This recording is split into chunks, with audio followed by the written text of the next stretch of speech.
Baik, selamat pagi, siang, sore, atau malam. Kapanpun teman-teman mendengarkan video ini, bertemu lagi dengan saya, Dewangakan Gede Wahyu Mahatma Putra, dalam mata kuliah Administrasi dan Kebijakan Kesehatan.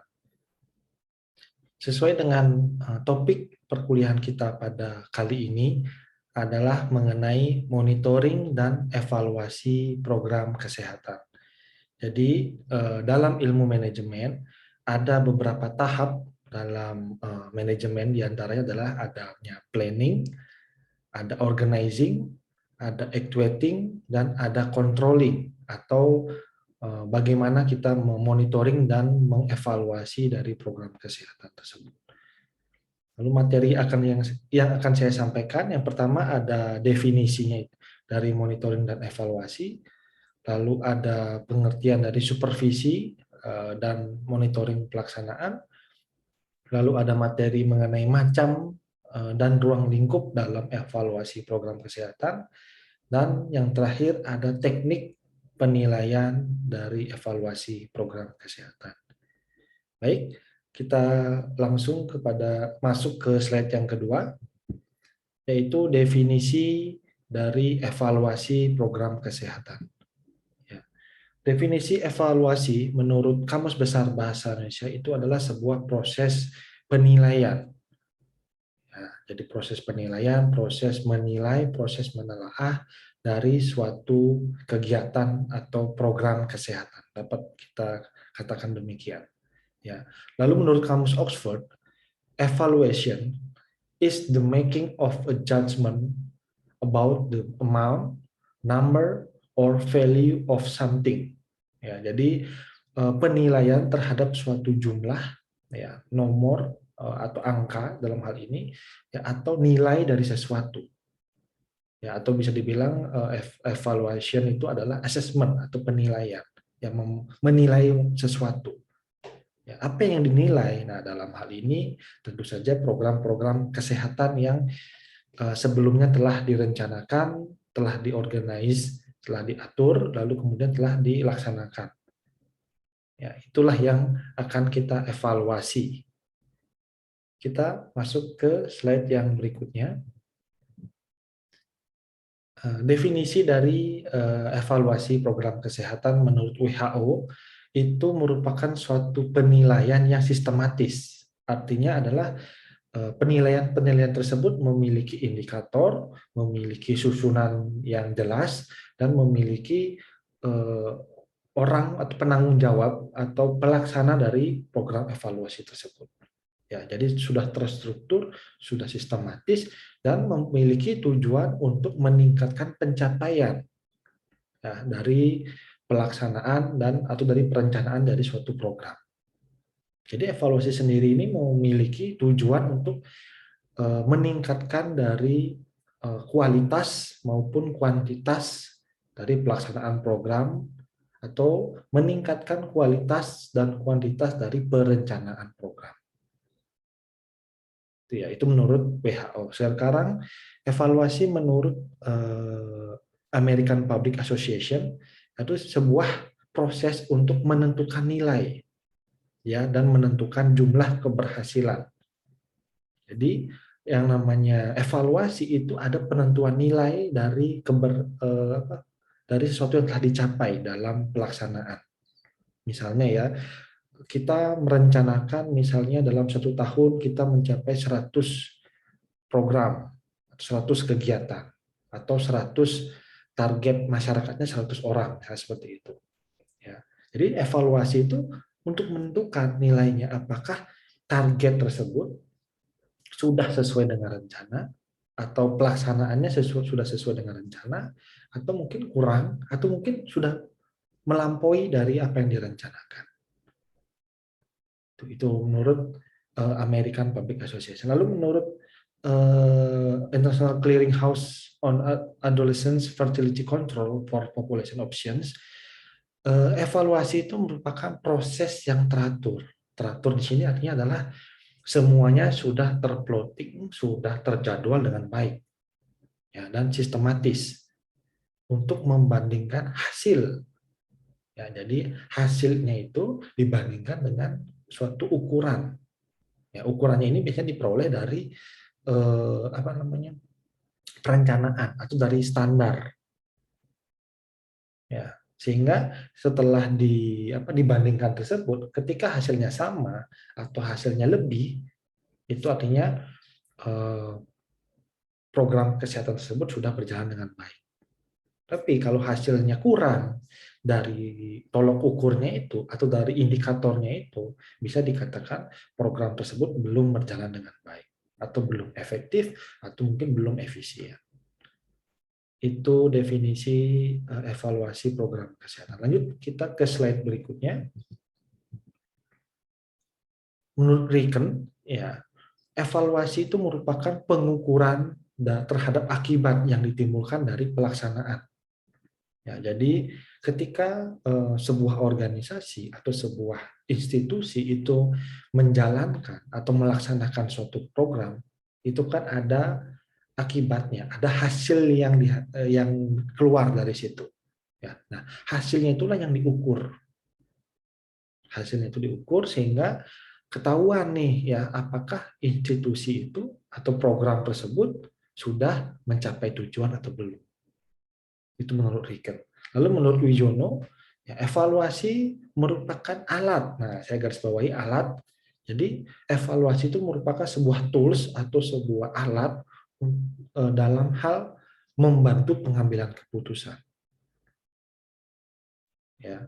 Jadi dalam evaluasi itu sebenarnya prosesnya itu tidak berhenti di evaluasi. Ada proses tadi saya jelaskan POAC, ada planning, organizing, actuating, dan yang terakhir adalah controlling. Nah, evaluasi itu tuh kan tempatnya di controlling.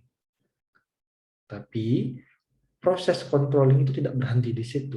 Controlling akan kembali lagi ke dalam planning, ya. Jadi habis controlling itu balik lagi ke planning atau ke perencanaan sehingga hasil evaluasi ini bisa digunakan sebagai membantu atau menolong atau membantu dalam pengambilan keputusan di perencanaan berikutnya. Ya, dari hasil evaluasi kita bisa melihat apakah program ini atau kegiatan ini atau institusi ini bisa dikatakan bagus atau mencapai targetnya, ya sehingga bisa dilanjutkan mungkin atau mungkin mau ditambah lagi programnya atau mungkin malah dihentikan atau diganti programnya ketika eh, apa namanya program-program tersebut atau kegiatan-kegiatan tersebut belum sesuai dengan apa yang direncanakan. Ya, itu menurut Wijono. Lalu kita lanjut ke slide berikutnya. Ya, manfaat sekarang manfaat dari evaluasi itu sendiri. Jadi dalam controlling, ya dalam manajemen controlling itu ada dua hal yang mungkin bakalan sering eh, terdengar atau sering berbarengan. Ya, ada namanya monitoring dan evaluasi, MONEV. Yaitu kedua hal yang mungkin bakalan sering bareng atau mungkin sering muncul. Ya, kata-kata yang sering barengan munculnya. Kita lihat dulu ya manfaatnya. Manfaat dari pengawasan dan pengendalian atau manfaat dari monitoring dan evaluasi. Yang pertama, menurut Darmawan adalah untuk mengetahui suatu kegiatan apakah telah sesuai dengan standarnya, ya, atau telah sesuai dengan rencananya. Ya, ketika suatu kegiatan sudah sesuai dengan standar atau sudah sesuai dengan rencana, itu artinya kegiatan atau program tersebut sudah berhasil. Ya, kalau belum, berarti belum berhasil. Ya, bagaimana caranya kita tahu apakah kegiatan ini berhasil atau enggak? Ya tadi dengan cara evaluasi atau monitoring. Gitu ya, itu yang pertama. Lalu yang kedua, untuk mengetahui apakah ada penyimpangan. Ya, apakah kegiatan-kegiatan tersebut ada penyimpangan atau ada belok sedikit atau ada ketidaksesuaian. Ya, itu didapatkan dari evaluasi. Selain programnya, yang dapat dilihat adalah dari sisi SDM-nya atau man-nya. Ya, ketika ada penyimpangan, ada kesalahan dari SDM dalam hal ini mungkin anggotanya atau bendahara atau sekretaris atau ketuanya ada penyimpangan, itu bisa segera diperbaiki. Ya, bisa segera diselesaikan, apa namanya, diperbaiki, dibenahi sehingga eh, tidak akan menyebabkan kesalahan-kesalahan yang akan terjadi di masa depan yang akan mengganggu dari stabilitas institusi atau lembaga tersebut. Gitu. Lalu yang ketiga, manfaat pengawasan dan pengendalian adalah untuk mengetahui kecukupan dan efisiensi dari sumber daya. Ya, jangan sampai ketika suatu program atau suatu kegiatan itu dijalankan, ya sudah dijalankan, tapi dia tidak tahu bagaimana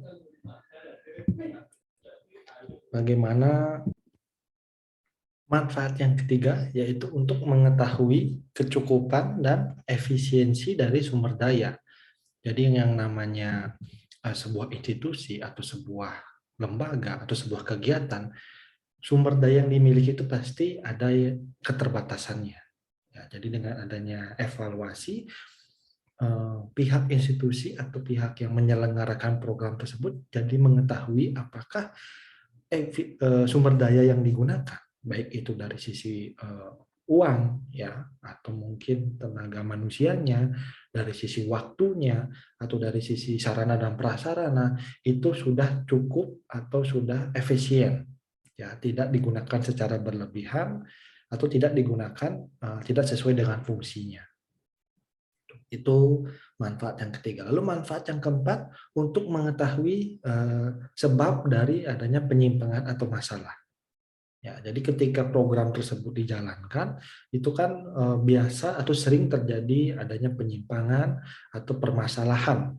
Ya, jadi dengan adanya pengawasan, pengendalian, atau monitoring, atau dalam hal ini evaluasi, segala bentuk penyimpangan atau ketidaksesuaian atau masalah yang terjadi terhadap program tersebut bisa segera diketahui dan bisa segera diselesaikan. Ya, dan yang terakhir, untuk mengetahui kinerja dari staf atau kinerja dari sumber daya manusianya. Apakah sudah sesuai dengan tugasnya, apakah sudah sesuai dengan tanggung jawabnya, atau apakah sudah sesuai dengan pekerjaan yang diberikan kepada orang tersebut. Itu 5 manfaat pengawasan, pengendalian, atau dalam hal ini adalah monitoring dan evaluasi. Kita lanjut ya ke slide berikutnya. Kita masuk ke supervisi dan monitoring pelaksanaan. Ya. Jadi menurut KBBI, supervisi itu merupakan pengawasan atau pengontrolan atau penyeliaan.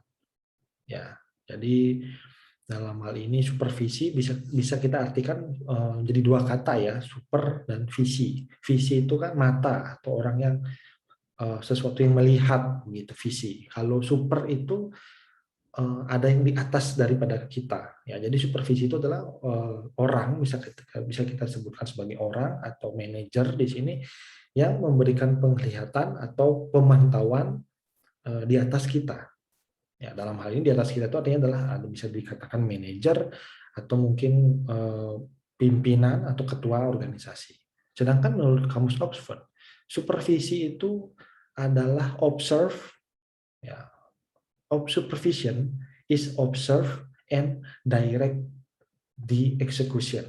Ya, executionnya itu bisa di dalam hal ini ada task, ada project, dan ada activity. Artinya adalah kegiatan supervisi ini adalah mengobservasi atau memantau, ya,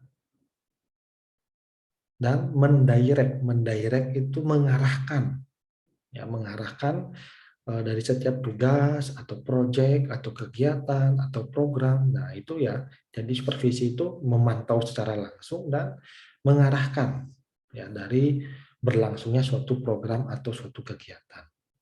Ya, lalu arti yang berikutnya, yang ketiga, supervisi itu merupakan sebuah kegiatan yang dilakukan secara berkala. Nah, berkala ini artinya rutin, ya, baik itu harian mungkin atau mingguan atau pada jam-jam tertentu, ya itu namanya berkala, rutin, ya, dan berkesinambungan. Artinya adalah supervisi ini harus terus dilakukan.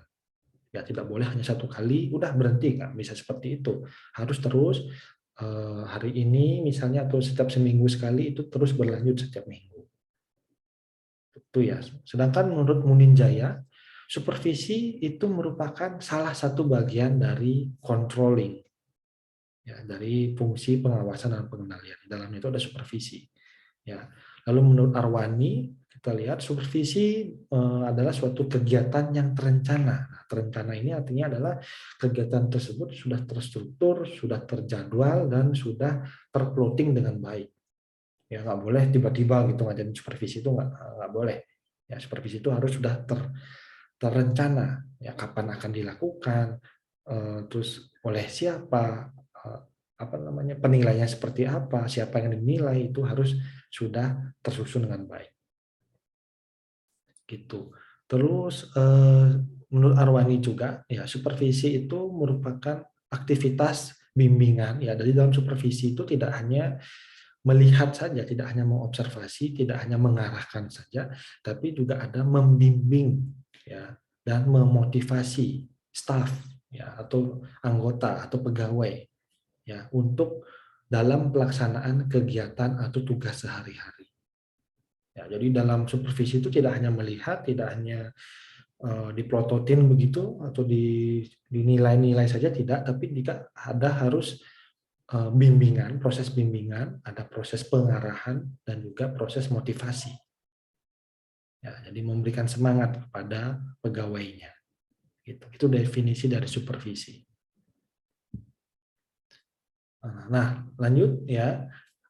Di sini kita bisa melihat ada perbedaan dari monitoring dan evaluasi. Mungkin teman-teman sering mendengar istilah ada MONEV, ya, monitoring, evaluasi, ada itu kegiatan yang sepertinya selalu apa ya, kegiatan tersebut selalu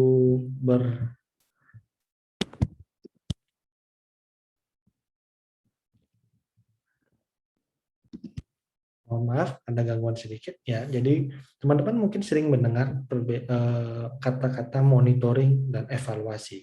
Ya, kita lihat di sini apa sih yang membedakan dari monitoring dan apa yang dimaksud dengan evaluasi itu. Dari sisi waktu, kita lihatnya dari sisi waktu yang pertama.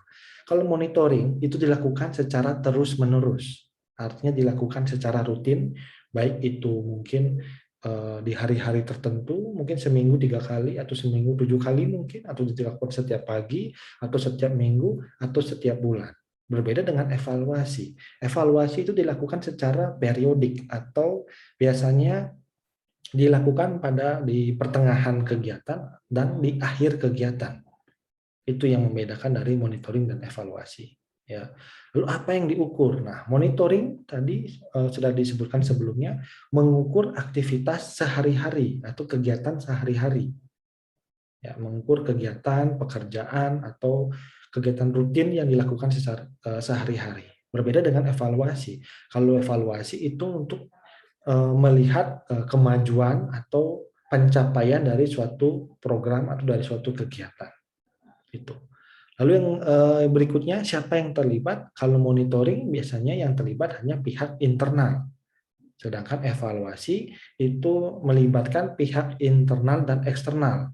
Ya, internal itu artinya adalah anggota dari organisasinya. Kalau pihak eksternal itu pihak yang di luar dari organisasinya. Misalnya dari pihak yang lebih tinggi, misalnya dari kementerian atau dari lembaga lain, lembaga khusus yang gunanya untuk mengevaluasi suatu program.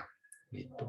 Lalu dari sisi proses, nah monitoring itu biasanya dilakukan secara rutin, ya rapatnya mungkin rutin, membuat laporan atau membuat review bulanan atau review 3 bulanan. Sedangkan kalau evaluasi itu rapatnya diadakan khusus, ya sangat spesial, sangat spesifik. Biasanya tadi di akhir atau di pertengahan suatu kegiatan, lalu membutuhkan pengambilan data tambahan. Ya, data tambahan itu bisa berupa data capaian, data manfaat dari untuk masyarakatnya, data efektivitas program, data efisiensi penggunaan sumber daya. Nah, jadi memerlukan data-data tambahan sebagai bahan evaluasi atau bahan penilaian. Lalu pengguna hasil dari monitoring itu digunakan oleh pihak internal saja, ya, digunakan untuk apa ya, semacam refleksi dirinya, apakah kegiatan yang saya lakukan sehari-hari ini udah benar atau belum, gitu. Itu dari sisi pengguna. Lalu dari evaluasi digunakan oleh pihak internal itu sendiri dan pihak eksternal.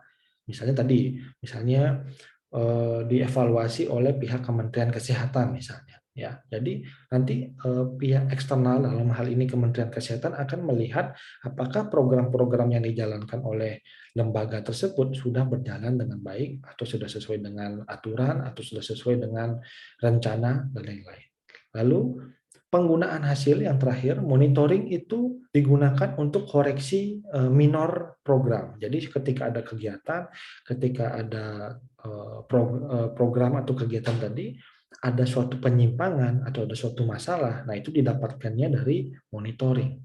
Ya, monitoring itu untuk mengetahui apakah ada kesalahan atau ketidaksesuaian terhadap pelaksanaan dari program tersebut.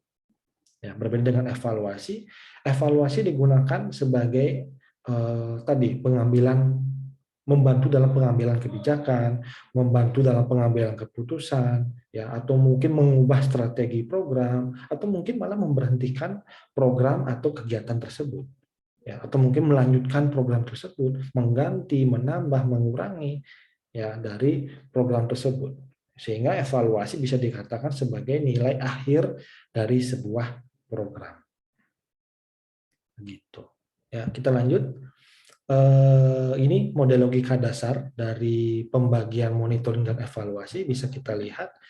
Nah, monitoring itu adanya ketika terjadi suatu kegiatan di sini. Ya, ada input, ada proses, ada output. Nah, itu yang dilakukan monitoring atau dilakukan pemantauan, ya, dari kegiatan sehari-hari yang dilakukan atau kegiatan rutin yang dilakukan. Sedangkan evaluasi itu dilakukan di akhir, ya, untuk melihat bagaimana hasil program tersebut, bagaimana manfaat program tersebut, bagaimana capaian program tersebut, dilakukan evaluasi. Sehingga ketika teman-teman melihat model ini, teman-teman bisa membayangkan, ya, ketika teman-teman ingin melakukan monitoring, itu dilakukannya kapan dan di mana, atau program yang mana, atau teman-teman ingin melakukan evaluasi, maka mana yang dievaluasi, apa yang dievaluasi, dan kapan dievaluasinya. Ya, melihat gambar ini, saya harap teman-teman bisa mengetahui kapan dan apa yang dimonitoring dan apa yang dievaluasi. Begitu. Ya, kita lanjut ke slide berikutnya, macam dan ruang lingkup dari evaluasi program kesehatan. Kita lihat jenisnya dulu, ya. Menurut Azwar ada 5 jenis evaluasi. Ya, ada 5 jenis evaluasi. Yang pertama ada evaluasi formatif, ya, untuk melihat pengembangan dari program tersebut. Jadi ini dilakukan pada saat program tersebut dalam pengembangan, ya, atau dalam pengembangan atau sebelum program tersebut dimulai. Ya, jadi ini evaluasi awal, tahap awal, ya, untuk melihat kesiapannya, ya, melihat kesiapan, melihat rencananya apakah sudah baik atau belum. Gitu. Lalu yang kedua, evaluasi proses. Nah, ini dilakukan ketika evaluasinya untuk melihat gambaran, ya, kegiatan yang sedang berlangsung, ya, atau capaian-capaian yang telah dilakukan dari masing-masing program, atau bukan masing-masing program, dari masing-masing proses tersebut. Ya. Lalu yang ketiga ada evaluasi sumatif atau summary atau ringkasan, ya. Jadi evaluasi ini untuk melihat efektivitas, ya, dalam kurun waktu tertentu. Jadi selama 3 bulan gitu, ya, dilakukan penilaian, ya, penilaian itu untuk melihat selama 3 bulan ini apakah organisasinya atau apakah institusinya atau apakah programnya ini sudah sesuai atau belum, ya, sudah sesuai dengan rencana atau sudah sesuai dengan aturan atau belum. Itu evaluasi sumatif. sumatif ya atau summary untuk melihat ringkasan dari beberapa waktu tertentu. Ya. Lalu yang keempat ada evaluasi dampak program. Nah ini untuk melihat capaian dari program tersebut dan dampaknya untuk masyarakat. Ya, misalnya dilihat apakah program tersebut dijalankan, kira-kira masyarakatnya sudah tercapai atau belum, atau sudah merasakan manfaatnya atau belum, atau mungkin masyarakatnya kurang merasakan manfaat, atau masyarakatnya mungkin tidak merasakan manfaat dari program kesehatan tersebut. Ya, lalu ada evaluasi hasil, ya, evaluasi hasil untuk menilai perubahan atau perbaikan yang telah dijalankan sebelumnya. Itu ada 5 jenis evaluasi menurut Azwar. Kita lanjut ke slide berikutnya. Ya, 3 jenis monitoring, yang tadi kan jenis evaluasi. Ya. Kalau dalam monitoring itu ada 3 jenis menurut Muninjaya. Ya, yang pertama ada pengawasan atau monitoring secara fungsional struktural. Ya, jadi ini pengawasan dari atasan, dari pimpinan kepada bawahannya untuk melihat kinerjanya seperti apa. Ya. Lalu ada pengawasan publik, ya, pengawasan yang dilakukan oleh masyarakat. Nah, ini peran serta masyarakat terlibat di sini. Ya, masyarakat sebagai mungkin penerima program kesehatan atau yang memanfaatkan program kesehatan itu bisa memberikan pengawasan langsung. Misalnya ketika diberikan penyuluhan atau ketika diberikan semacam intervensi atau pemeriksaan kesehatan itu ya, masyarakat kan sebagai penerima itu bisa melihat langsung, oh ternyata programnya sudah bagus atau programnya kurang atau mungkin kurang tercapai atau sasarannya kurang tepat dan lain-lain. Itu masyarakat di sini terlibat sebagai pengawas publik. Lalu ada pengawas non fungsional. Nah, ini dilakukan oleh badan yang berwenang. Dalam hal ini mungkin kalau di bidang kesehatan mungkin dari Kementerian Kesehatan, dari Dinas Kesehatan, mungkin dari LSM juga bisa, atau mungkin dari WHO, atau kalau di bidang ekonomi, di bidang keuangan mungkin ada dari OJK, dari KPK, atau dari Badan Pemeriksa Keuangan. Nah itulah pengawasan non fungsional yang dilakukan oleh badan yang berwenang memberikan pengawasan. Ini ya ruang lingkup pengawas, ruang lingkup penilaian ya, penilaian dalam atau ruang lingkup evaluasi program kesehatan. Nah, ruang lingkup itu artinya adalah hal-hal yang bisa dinilai ya dalam program kesehatan atau hal-hal yang bisa dievaluasi dari program-program kesehatan tersebut. Kita lihat menurut Denniston ada 4 ya. Mungkin teman-teman nanti bisa dibaca sendiri, pause jika perlu ya, di video ini di pause dulu biar teman-teman bisa membaca ini ya. Menurut Denniston ada 4, menurut George James juga ada 4, menurut Milton ada 6, dan menurut Bloom ada 6. Ini adalah hal-hal yang bisa dievaluasi dari suatu program kesehatan. Gitu. Ya, saya lanjut ke slide berikutnya. Ya, teknik penilaian. Sekarang cara-cara dalam menilai atau cara-cara dalam mengevaluasi program kesehatan. Kita lihat salah satu metode ya, ini sebenarnya metodenya ada banyak ya, ada banyak hal atau ada banyak metode, banyak cara dalam mengevaluasi program kesehatan. Tapi kita lihat yang pertama, ini salah satu contoh saja ya, salah satu contoh menggunakan RPM ya, atau RIPE Program Matrix ini untuk penyederhanaan dalam penilaian atau evaluasi dari program kesehatan. Jadi yang 3 langkah di sini ya menurut Azwar. Yang pertama, setiap program kesehatan atau kegiatan kesehatan tersebut dibagi menjadi 3 kelompok ya, atau 3 tahapan ya. Ada tahap perencanaan, tahap pelaksanaan, dan tahap penilaian akhir. Ya, lalu sederhanakan kelompok tersebut berdasarkan komponen sumber, komponen kegiatan, dan komponen tujuan. Lalu isi tabel sesuai dengan informasi yang sesuai. Ya, jadi nanti ketiga format tersebut akan digambarkan ke dalam tabel. Ya, ke dalam tabel. Lalu mungkin kita bisa lihat tabelnya seperti apa. Nah, tabelnya kurang lebih seperti ini. Ya, bentar. Ya, tabelnya seperti ini, teman-teman bisa lihat. Ya.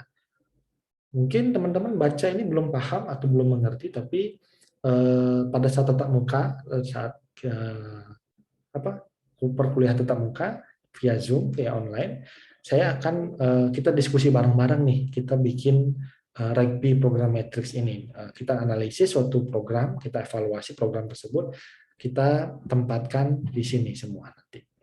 Ya, kita belajar nanti menggunakan rugby program matrix. Oke, lanjut ya ke slide berikutnya. Nah, ini langkah-langkah yang tadi kan menurut Muninjaya ya, menurut Muninjaya langkah-langkahnya itu, bentar, ya ini menggunakan rugby, bukan Muninjaya, maaf, menurut Azwar tahun 96, teknik evaluasi itu menggunakan rugby programmatic matrix ya, RPM ya. Ini ada juga menurut beberapa ahli ya langkah-langkah evaluasi program kesehatan. Menurut McMahon itu ada 3 langkah, menurut Adri itu ada 3 langkah juga, menurut Levy ada 5, dan menurut WHO ada 9. Ya, ada ini berbeda-beda ya langkah-langkahnya, bisa menggunakan ini McMahon, bisa menggunakan Adri, Levy atau WHO. Ya, keempat langkah-langkah ini ya sebenarnya ini langkah-langkah yang berbeda disesuaikan dengan jenis-jenis program atau jenis-jenis kegiatan yang akan kita evaluasi. Ya. Lalu bagaimana, Pak? Kok saya bingung, Pak? Kita pilih yang mana nih untuk melihat suatu program atau untuk mengevaluasi suatu program? Kita pakai yang mana? Itu kan ada pertanyaan seperti itu. Kita coba nanti ya, kita pada saat diskusi nanti kita coba bareng-bareng ya, yang untuk memilih kira-kira yang mana nih langkah-langkah yang cocok. Ya, kita belajar, kita latihan untuk memilih kita menggunakan langkah yang mana. Ya, tidak selamanya yang WHO ini lebih bagus ya, karena saya pilih WHO saja Pak, karena WHO ini paling panjang, paling lengkap, belum tentu juga. Ya, kita bisa memilih sesuai dengan apa namanya kebutuhan, sesuai dengan jenis-jenis dari program ini. Ya, jadi sebenarnya keempat langkah-langkah ini ya setelah digabung begitu, keempat langkahnya digabung kemudian diintisarikan atau diringkas begitu, maka menjadi ini ya ada 6 langkah ya, 6 langkah dalam penilaian atau dalam evaluasi suatu program. Yang pertama, pahami programnya ya, pahaminya ada 8 unsur di sini. Nanti kita coba praktikkan bersama ya, lalu tetapkan macam dan lingkup yang dinilai ya. Macam-macam yang dinilai itu apa saja? Ada awal, ada saat, ada akhir. Sedangkan lingkup yang dinilai ada input, ada proses, ada output, ada outcome yang dinilai begitu. Lalu susun rencananya ya seperti ini. Lalu laksanakan evaluasi tersebut, lalu tarik kesimpulan dan susun saran-saran. Jadi ada 6 langkah dalam penilaian yang berasal dari 4 langkah sebelum tadi. Ini merupakan intisari dari langkah-langkah ini. Ya, langkah-langkah ini diintisarikan menjadi 6 ini. Gitu. Nanti kita coba ya ketika diskusi. Lalu ada pertanyaan dalam evaluasi. Nah, pertanyaan-pertanyaan ini ya harus mampu terjawab ketika teman-teman nanti melakukan evaluasi. Ya, jadi ada 3 pertanyaan besar di sini harus terjawab. Ya, jadi ketika mengevaluasi harus bisa menjawab ketiga pertanyaan ini. Yang pertama dari sisi ketepatan. Ya, apakah program tersebut sudah tepat, sudah sesuai rencana, sudah sesuai tujuan, sudah real atau realistis gitu, ya tidak mengada-ngada. Apakah sudah sesuai rencana, ya tepat. Lalu pelaksanaannya, apakah selama terjadi pelaksanaan tersebut ada penyimpangan atau ada ketidaksesuaian atau ada permasalahan di lapangan. Itu yang kedua ya. Lalu yang ketiga, hasil yang dicapai. Apakah hasilnya tersebut bisa mengatasi masalah, ya apakah tujuannya tercapai, ya apakah efektif dan efisien dari program tersebut. Nah, jawaban-jawaban dari pertanyaan ini nantinya akan bisa menentukan Ya, jadi pertanyaan-pertanyaan dalam evaluasi ini akan menentukan apakah program tersebut bisa dilaksanakan, ya, apakah bisa dilanjutkan, atau mungkin bisa dikembangkan, atau mungkin malah dihentikan, atau mungkin malah diganti. Ya, ketika pertanyaan ini terjawab, kita bisa mengambil keputusan atau mengambil kebijakan. Itu ya. Lalu yang terakhir, ya topik yang terakhir adalah kendala-kendala yang dihadapi ketika melakukan atau ketika menjalankan evaluasi ini. Yang pertama dari psikologis. Ya, jadi ke dalam evaluasi itu ada perasaan takut atau perasaan dari sisi pikiran ya psikologinya bahwa evaluasi ini dapat menjadi ancaman, ya dapat menjadi kritik buat orang lain. Ya, ibaratnya evaluasi ini orang yang dievaluasi itu merasa takut bahwa kegiatannya itu salah. Ya, waduh, evaluasi ini kayaknya nyari-nyari masalah, nyari-nyari perkara, nyari-nyari kesalahan saya. Nah, itulah merupakan kendala dalam evaluasi. Yang pertama, orang itu takut bahwa evaluasi itu akan menjadi ancaman, menjadi masalah di kemudian hari. Ya, dia merasa dirinya dinilai, dirinya dikritik atau mendapat penilaian yang tidak baik gitu, dia takut seperti itu. Ya, itu yang dari sisi psikologis. Lalu dari sisi ekonomis, ya, bahwa kegiatan evaluasi itu yang baik atau yang lengkap itu memerlukan biaya yang mahal. Ya, biayanya dari sisi waktu dan dari sisi uang. Ya, itu prosesnya sangat menggunakan sumber daya yang lumayan atau mungkin bisa dikatakan mahal. Ya, takutnya biaya evaluasi ini akan mengganggu tadi dari sisi keuangan perusahaan atau keuangan dari institusinya atau sumber dana atau anggaran dari program tersebut. Ya, ini hati-hati ya. Ketika teman-teman membuat suatu program, ya membuat rencana, membuat kegiatan dari suatu program itu harus menyediakan biaya evaluasi. Jangan sampai tidak dianggarkan.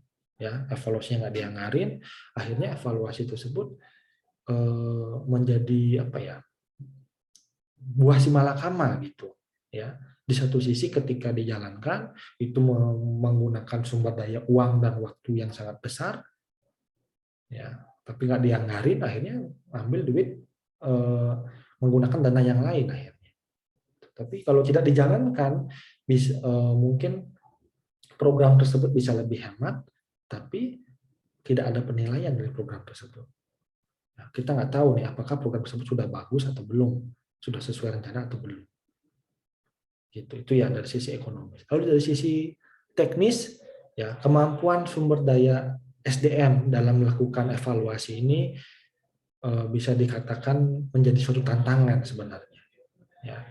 Orang yang melakukan evaluasi itu adalah orang yang mengerti, orang yang paham terhadap program tersebut, atau orang yang sudah terbiasa terhadap program tersebut.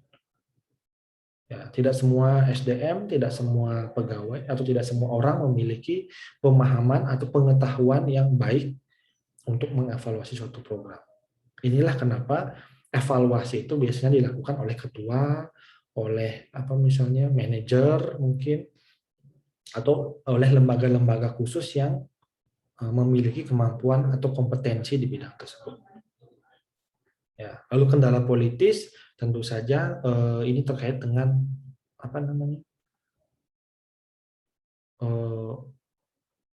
pihak manajemen.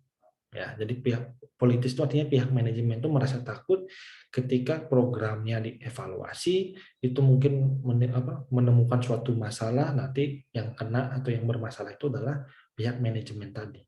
Ya, ada suatu kesalahan, ada suatu penyimpangan, ada suatu ketidaksesuaian, maka yang kena ini adalah manajemen. Atau mungkin manajemen itu merasa takut disalahkan ketika program tersebut tidak berjalan dengan baik. Itulah kendala-kendala yang terjadi dalam kegiatan evaluasi. Baik, itu saja mungkin yang dapat saya sampaikan pada pertemuan kali ini. Terima kasih sudah menyaksikan. Semoga apa yang saya sampaikan ini bisa teman-teman mengerti, bisa teman-teman paham, dan semoga bisa bermanfaat buat teman-teman baik di selama masa pendidikan maupun nanti di tempat kerja. Baik, akhir kata saya ucapkan terima kasih. Sampai ketemu lagi di mata kuliah yang lain. Terima kasih semua.